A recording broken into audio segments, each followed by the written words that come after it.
Assalamualaikum warahmatullahi wabarakatuh. Bismillahirrahmanirrahim. Alhamdulillahi rabbil alamin. Wassalatu wassalamu ala ashrafil mursalin Sayyidina wa maulana Muhammad wa ala alihi wa sahbihi ajma'in. Amma ba'd. Ibu-ibu, bapak-bapak dan saudara-saudara sekalian, jamaah salat subuh Masjid At-Taqwa yang insyaallah dimuliakan dan dirahmati Allah Subhanahu wa taala. Alhamdulillah, kita panjatkan syukur kepada Allah Subhanahu wa taala yang pada pagi hari ini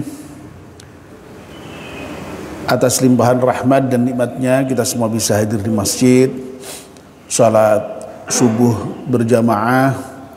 Dan sekarang kita masih melanjutkan dengan melakukan kajian ba'da subuh. Kita mohon kepada Allah Subhanahu wa taala semoga seluruh rangkaian ibadah kita di pagi hari ini diterima oleh Allah Subhanahu wa taala. Amin ya rabbal alamin. Mari kita mulai kajian kita dengan berdoa bersama-sama. Bismillahirrahmanirrahim.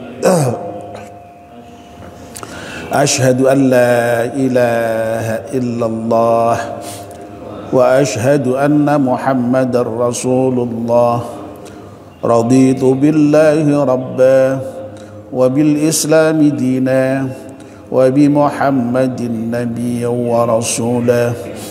Rabbi zidni ilman nafi'a warzuqni fahman wa hukma wa alhiqni bis salihin.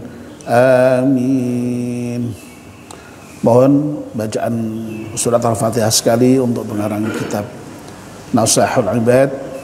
Semoga kitab yang kita baca bermanfaat untuk kita semuanya. Al-Hadiniyah Al-Fatihah. A'udzu billahi minasy syaithanir rajim. Bismillahirrahmanirrahim. Alhamdulillahi rabbil alamin. Ar-Rahmanir Rahim.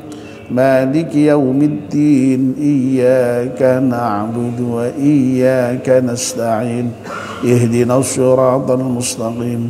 Siratal ladzina an'amta 'alaihim ghairil maghdubi 'alaihim waladdallin. Amin.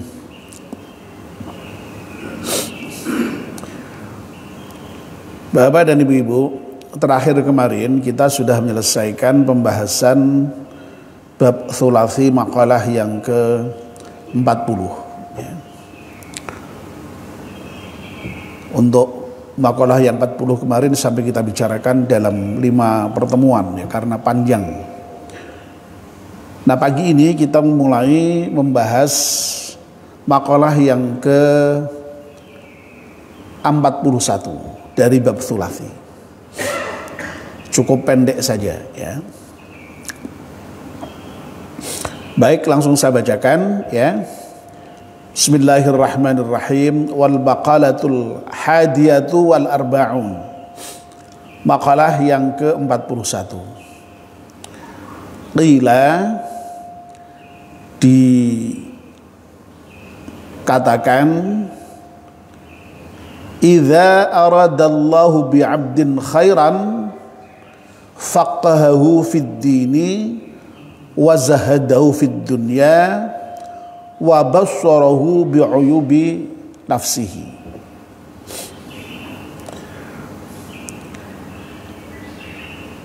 Apabila Allah menghendaki seseorang hamba itu menjadi baik, ya,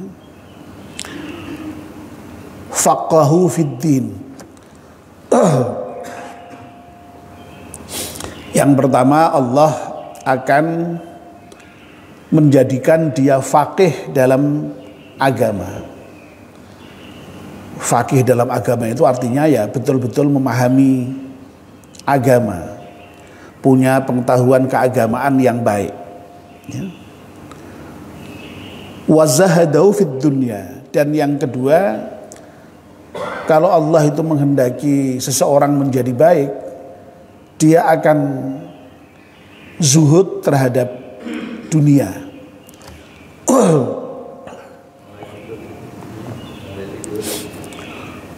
wa bassarahu bi'uyubi nafsihi, dan yang ketiga dia akan menjadikan orang yang baik tadi itu sadar betul akan kekurangan dan akan cacat dirinya. Baik, sekarang kita coba untuk bicarakan satu persatu, ya. Mungkin pagi ini kita akan berbicara mengenai poin yang pertama dulu, ya.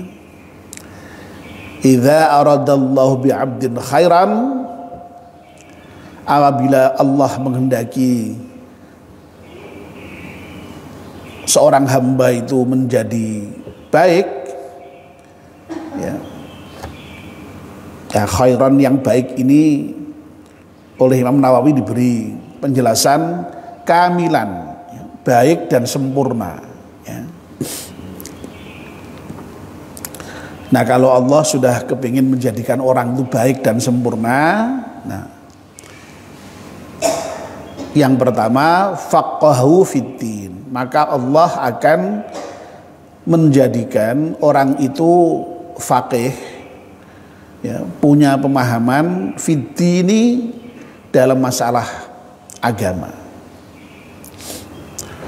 Nah, Imam Nawawi kemudian memberikan penjelasan singkat, ai fi usulihi wa furu'ihi, ya, yang dimaksud dengan menjadikan seseorang ahli dalam bidang agama itu, atau paham dalam bidang agama, atau faqih dalam bidang agama itu, baik dalam persoalan-persoalan pokok dari agama itu sampai dengan persoalan-persoalan cabang-cabangnya. Ya, artinya apa? Ya, memang orang itu ketika oleh Allah dijadikan sebagai orang yang baik itu, dia oleh Allah diberi kemampuan untuk bisa memahami agama dengan baik, baik dari sisi pokok-pokoknya sampai dengan cabang-cabangnya. Ya, berarti ya seluruh hal yang terkait dengan agama dia pahami dengan baik, ya, dia ahli di dalamnya, faqih di dalamnya.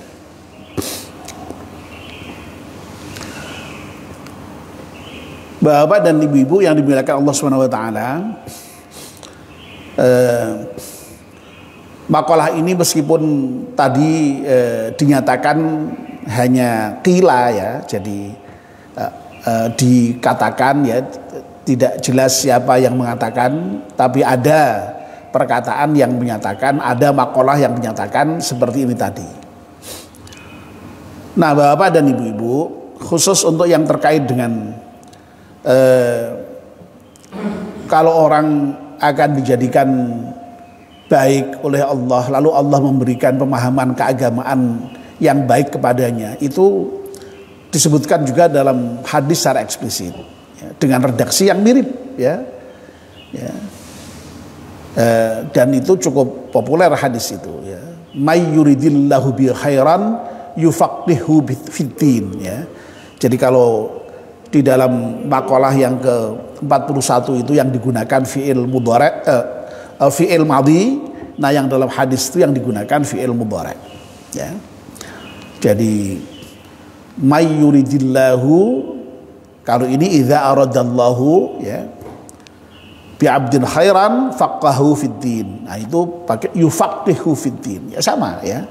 Cuma kalau fi'il madhi itu pengertiannya sudah diberikan, kalau fi'il mudhari' itu akan, ya, akan diberikan, ya.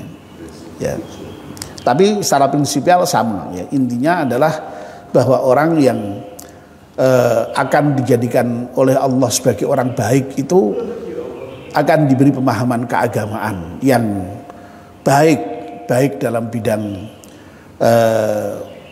pokok-pokoknya maupun cabang-cabangnya. Bapak dan ibu-ibu,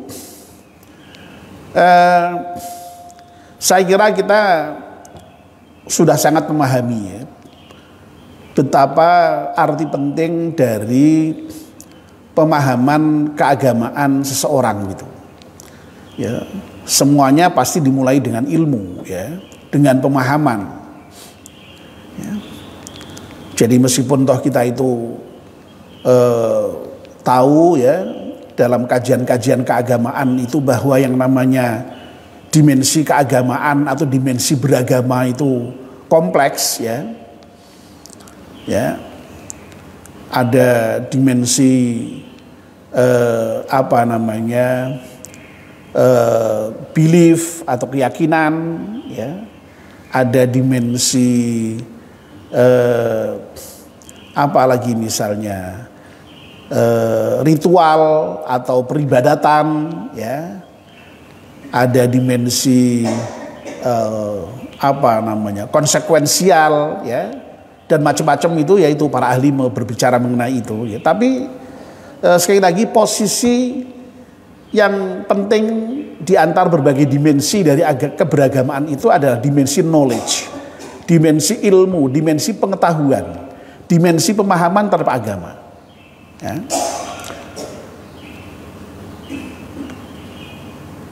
Nah, orang itu kan idealnya ya dalam seluruh dimensi keberagamannya baik, ya toh. Dimensi ilmunya baik, dimensi keyakinannya baik, dimensi ibadahnya, ritualnya baik, dimensi amalnya baik, ya. Tapi sekali lagi posisi dimensi knowledge, dimensi pengetahuan atau dimensi ilmu itu sekali lagi sangat penting, sangat menentukan, ya. Nah, coba misalnya terkait dengan dimensi keyakinan, ya. Dimensi keyakinan itu kalau dalam Islam ya berarti ya akidah, ya, tauhid, ya, kepercayaan kepada Allah itu. Nah, ini yang termasuk bagian usul ini. Usul itu pokok. Makanya ilmu tauhid itu sering disebut dengan usuluddin, ya, atau pokok agama, ya.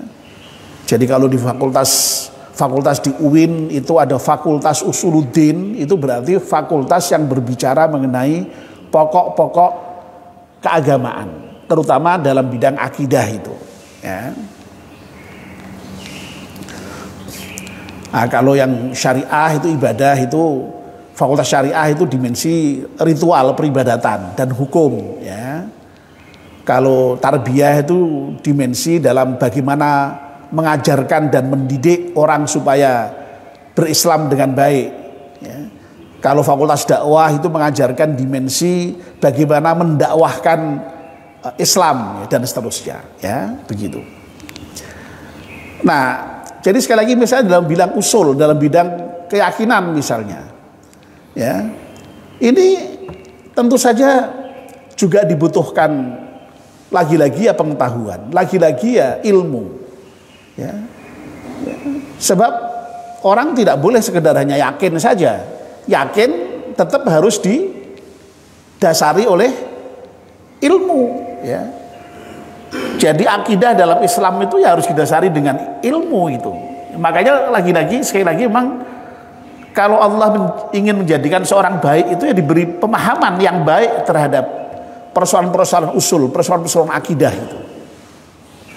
Ya. Makanya kita kalau ngaji di dalam kitab yang paling elementer dalam bidang akidah itu, ya,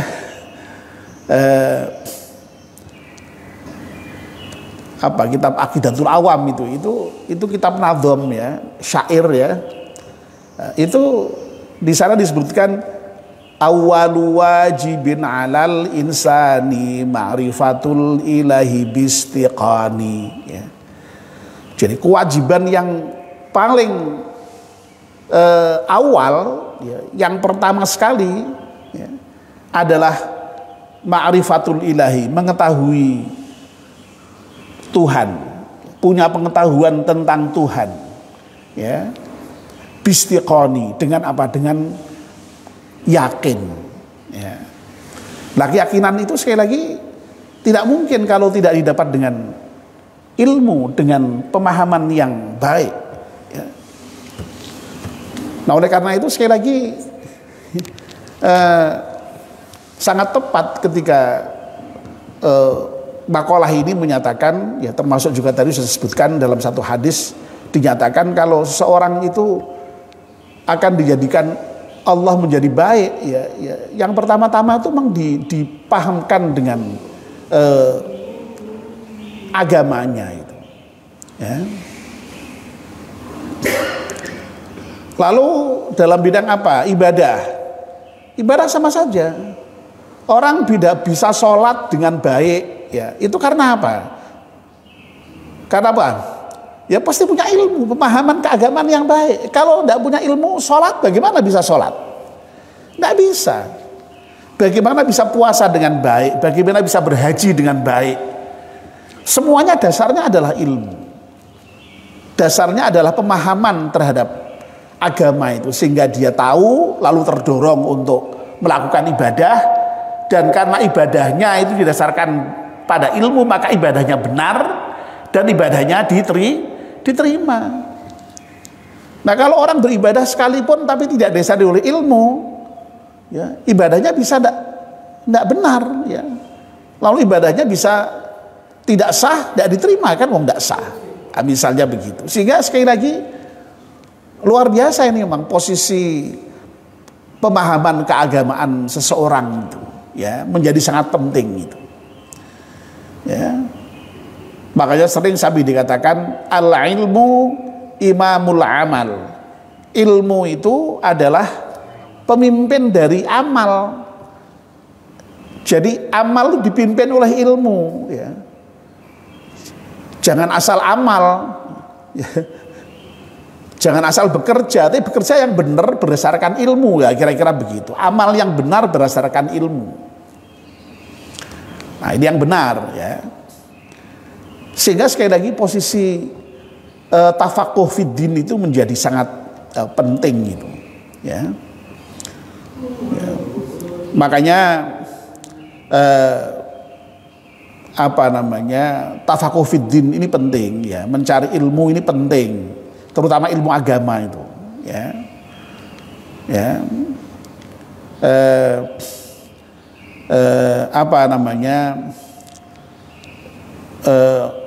Sampai dinyatakan yang namanya mencari ilmu itu merupakan kewajiban bagi seorang muslim dan seorang muslimat, ya. Bahkan kewajibannya itu dari mulai ayunan sampai ke liang lahat, ya. Dan masya Allah bapak-bapak dan ibu-ibu ini, ya insya Allah termasuk orang yang menjalankan atau mengamalkan hadis ini, ya. Hadis yang meminta umat Islam untuk belajar dari ayunan sampai ke liang lahat. Belajar jangan dibayangkan selalu hanya di bangku sekolah, enggak. Di masjid seperti ini ngaji setiap subuh, setiap ba'da maghrib itu, wah masya Allah itu luar biasa itu, ya. Ta'allumul ilma itu, mencari ilmu itu. Ya. Nah itu supaya mengerti dalam bidang agama. Nah kalau nggak ngaji dari mana? Nggak ngerti, ya. Makanya berkali-kali kita sampaikan itulah pentingnya ngaji itu supaya orang paham terhadap agamanya, ya. Kalau sudah paham kepada agamanya, insya Allah amalnya terdorong melakukan, ya. Asalnya tidak tahu fadilah amal ini, begitu diberitahu, sholat itu pahalanya begini, ya, ancamannya begini, orang lalu kemudian sholat, ya, dengan baik, ya, dan sholatnya benar, ya, karena didasarkan pada ilmu. Coba kalau misalnya sholatnya tidak didasarkan pada ilmu, makanya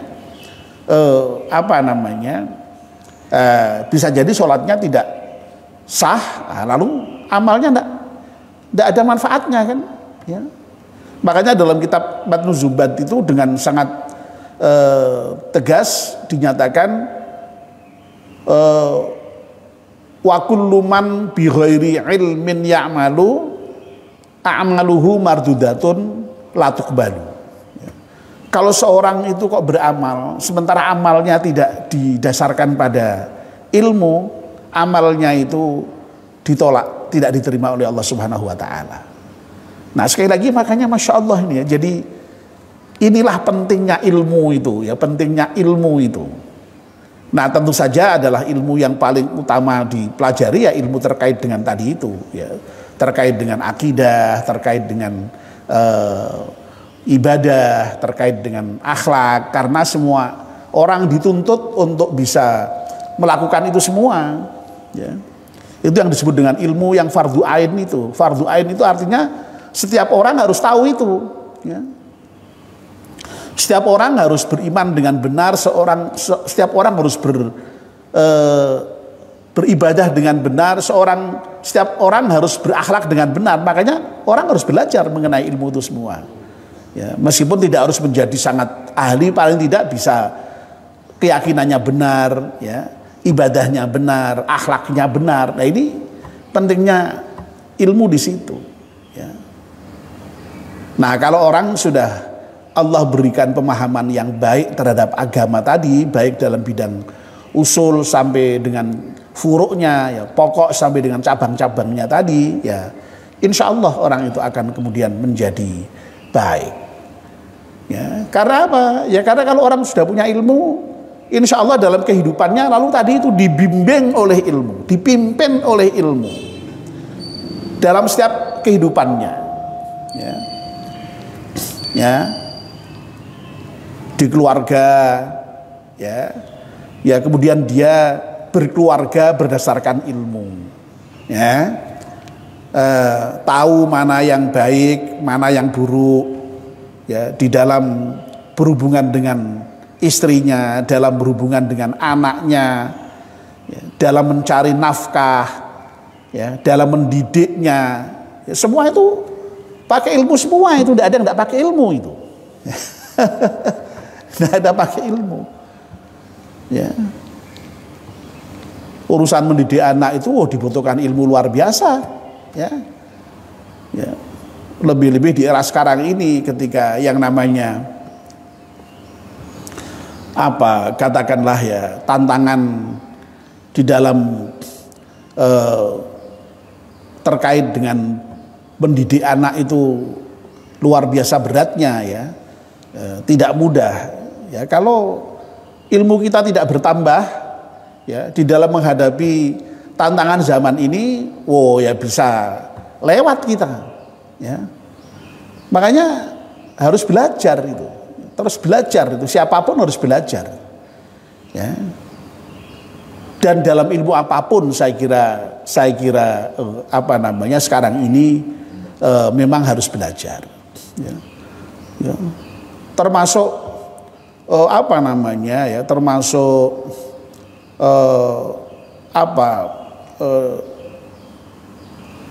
misalnya seorang dosen sekalipun harus terus belajar terus ya, baik dari segi substansi materinya maupun apa namanya teknik mengajarnya itu terus harus belajar ya.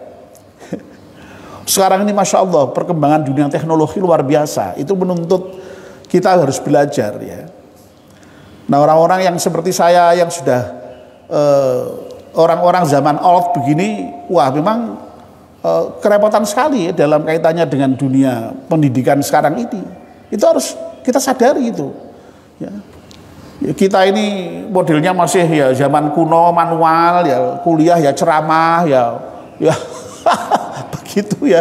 Sekarang ini Masya Allah ya yang namanya apa namanya teknologi itu sudah membantu kita luar biasa di dalam belajar mengajar itu. Nah, yang tua-tua itu ketinggalan sekali itu dalam hal apa namanya teknik mengajar itu. Nah, yang muda-muda yang kreatif-kreatif itu ya, sehingga mungkin lebih menarik anak-anak muda itu cara mengajarnya itu. Ya tentu dengan kelebihan dan kekurangannya ya. Jadi, tapi intinya memang sekali lagi ilmu itu terus ya harus berkembang. Tidak hanya ilmu agama bahkan ya ilmu apapun saya kira harus terus berkembang. Ilmu itu kan sesungguhnya untuk mengantisipasi perkembangan kehidupan kita ya, sehingga ilmu itu berkembang ya, apa namanya merespon tantangan zaman itu. Baik itu ilmu agama maupun ilmu non agama begitu, ya, begitu. Nah sehingga, harus terus belajar memang, ya. Nah supaya kita menjadi baik itu harus terus belajar. Karena Allah itu akan menjadikan orang baik diberi pemahaman. Nah supaya kita baik ya, harus paham memang, ya. Jangan kok kemudian lalu jaga ke Allah lalu tiba-tiba memberi itu ya enggak, ya. Kalau Allah menjanjikan kalau orang ingin Allah jadikan baik lalu Allah akan memberikan pemahaman kepadanya keagamaan yang baik, lalu kok kemudian orang di rumah terus lalu tiba-tiba diberi pemahaman yang baik, ya tidak mungkin, ya dengan ngaji, dengan belajar, ya. Dilalahnya Allah itu kok memberikan mudah ya bagi kita untuk melangkah ke masjid, ya, sholat subuh lalu kemudian ngaji. Dilalahnya Allah itu kok memudahkan kita untuk hadir di majelis taklim, ya. Dilalahnya Allah itu kok memudahkan kita untuk mau mendengarkan kajian-kajian misalnya lewat apalah sekarang ya, banyak sekali medianya, YouTube, ya, TikTok, Instagram, macam-macam, ya. Ya meskipun kita harus hati-hati ya, memilih konten maupun penyampai materinya itu harus hati-hati, ya, karena memang dunia sekarang itu dunia yang sangat ya banyak macamnya, banyak ragamnya, ya, sehingga harus hati-hati, ya. Jadi Allah mudahkan itu gitu loh, ya, menyempatkan membaca buku, ya. Saya senang ya kemarin misalnya ada salah seorang jamaah, begitu saya menyebut salah satu buku lalu bertanya, ya, apakah buku yang Bapak maksud adalah buku ini, wah senang saya, ya, senang saya itu, ya. Jadi masih ada upaya untuk membaca, ya, kan luar biasa itu, ya. Nah apalagi kalau memang masih sebagai mahasiswa, ya, para jamaah seperti ini aja rajin ngaji, rajin mendengar ceramah, ya. Nah para mahasiswa kok kemudian males, ya, kuliah males, lalu kemudian baca buku tidak, wah suruh gimana lagi kalau begitu, ya, begitu. Jadi intinya sekali lagi jangan dibayangkan kalau Allah memberi itu kemudian lalu tiba-tiba ada itu, ya. Ya memang ada, ya, ilmu yang kemudian disebut sebagai ilmu huduri, ya, ilmu yang hadir begitu saja, ya, atau yang mungkin dalam hazanah pondok pesantrennya disebut dengan ilmu laduni itu ada, tapi itu juga tidak kok kemudian tiba-tiba, pasti ada sebab-sebab tertentu, ya. Kalau dalam dunia tasawuf atau di dalam dunia filsafat itu yang namanya ilmu huduri itu pun juga harus dengan upaya, ya, upaya membersihkan batin, riyadhah, ya, berkholwat. Nah, kalau hatinya sudah bersih lalu kemudian Allah melimpahkan cahaya kepada kita, dimungkinkan memang itu ada ilmu huduri, ya. Lawannya adalah ilmu husuli. Ilmu husuli itu ilmu yang dihasilkan lewat belajar itu. Nah ilmu huduri itu ilmu yang dihadirkan, ya itu.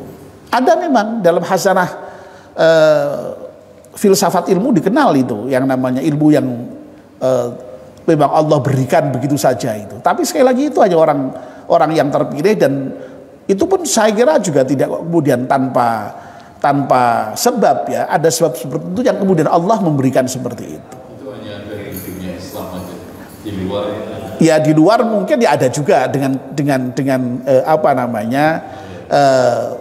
dalam pandangan yang lain, ya, dalam cara yang lain, ya. Knowledge by present, istilahnya itu, ya. Jadi hadir begitu saja, ya. Nah itu memang ada memang. Tapi sekali lagi, ya, pada umumnya orang itu mendapat ilmu ya dengan belajar. Husuli itu dihasilkan dari hasil ada apa? Dari kajian, dari belajar, ya, dari belajar, ya. Nah jadi sekali lagi Bapak dan Ibu-ibu, ya, ini janji Allah, ya, janji Allah kalau Allah apa namanya akan memberikan kebaikan pada seorang itu, Allah akan memberikan pemahaman keagamaan kepadanya. Ya oleh karena itu ya kalau kita ingin baik ya berarti ya kita ingin mendapatkan pemahaman keagamaan yang baik. Ya, oleh karena itu kita harus mau belajar, ya, mau belajar, mau ngaji dengan serius. Ya, nah kalau sekarang sudah sepuh-sepuh begini ya jangan seperti mahasiswa tidak usah. Ya, yang penting niat ngaji, insya Allah meskipun toh ilmu yang diberikan atau yang didapat itu sedikit-sedikit, semoga itu berkah. Nah, itu aja sudah ya.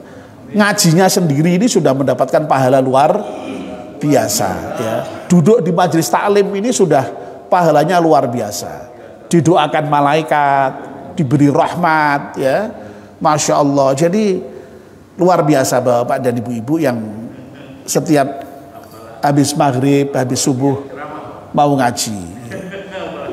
Yang ceramah dengan yang mendengarkan sama saja. Ya sama-sama terbaik menurut Nabi. Ya, lah yang ceramah kalau nggak ada yang mendengarkan apa bisa ceramah? Sama tuh ya, sama saja. Makanya Nabi itu mengatakan yang terbaik itu bukan hanya yang mengajar, tapi yang belajar juga. Khairukum man ta'allamal Qur'ana wa 'allamah. Ya, malah yang disebut malah yang belajar dulu, Pak. Khairukum, orang yang terbaik di antara kamu adalah orang yang mau belajar Al-Quran dan mau mengajarkannya.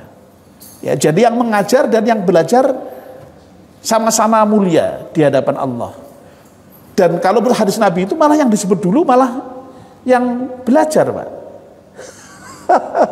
Sebab orang mengajar kalau nggak ada yang diajar, ngajar apa itu? Ngajar apa? Ya. Mahasiswa datang, dosen datang ke kampus, ke kelas, kalau mahasiswanya pada nggak datang, masuk ngadepi bangku ngajar, tidak mungkin kan ya. Ngajar karena ada mahasiswanya ya, begitu. Nah ini kalau bapak-bapak pulang semua, masuk saya ngajar, bisa ngajar, tidak mungkin kan. Ya, jadi malah justru yang paling mulia malah yang diajar malah Pak, kalau berdasarkan hadis itu Pak. Ya, ya. Kalau tidak ada guru, orang masih bisa belajar loh Pak. Ya, masih bisa baca, bisa yang lain. Tapi kalau nggak ada yang diajar, ya gimana mau ngajar? Nggak ada yang diajar. Ya Pak, tidak hanya gurunya Pak, tidak hanya yang mengajar, tapi yang belajar pun juga pahalanya luar biasa. Ya, jadi. Nah mudah-mudahan ya kita semua ini termasuk orang-orang yang oleh Allah dijadikan sebagai orang yang baik, ya, dan sekali lagi tanda orang yang baik itu adalah orang yang oleh Allah diberi pemahaman terhadap agamanya dengan baik. Baik itu dari segi usulnya ya atau pokok-pokok agama maupun dari furuknya, cabang-cabang agama, ya. Jadi sekali lagi yang usul itu ya terkait dengan akidah tadi itu, yang furuk ya selain itu seperti itu. Ya, ada lagi yang menyatakan ya ilmu dalam bidang agama, paham dan agama itu baik dari sumber utamanya Al-Quran maupun dari sumber keduanya sunnah itu dikuasai dengan baik. Ya, sehingga semua persoalan itu dipahami dengan baik. Ya. Amin ya rabbal alamin. Kalau toh misalnya kok ilmu kita Allah memberikan hanya secukupnya, bahkan mungkin sedikit sekalipun, kita berharap mudah-mudahan ilmu itu berkah. Sebab kalau ilmu tok memang juga tidak cukup memang. Ya, nyatanya para orientalis itu ilmunya Islam, banyak sekali, pintar sekali ya. Ya. Pernah enggak itu Pak Quraisy bercerita itu pernah suatu ketika ketemu di pesawat itu ya, orang perempuan tua ya yang ternyata alimnya bukan main ya, ternyata ya orientalis memang. Ya, orientalis itu pemahamannya terhadap Islam luar biasa ya, sangat paham, bahkan sampai ada yang hafal Quran, ada hafal hadis saja ada ya. Kita malah tidak hafal itu kan ya misalnya.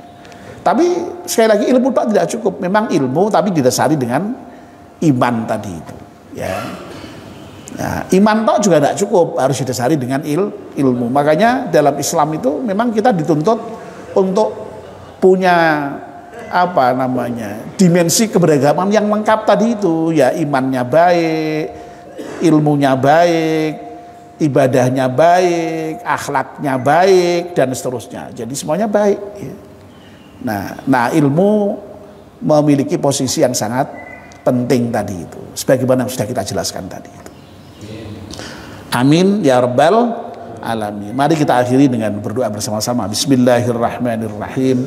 Wal asri innal insana lafi khusrin illa alladhina amanu wa 'amilus salihati wa tawassaw bil haqqi wa tawassaw bis sabr.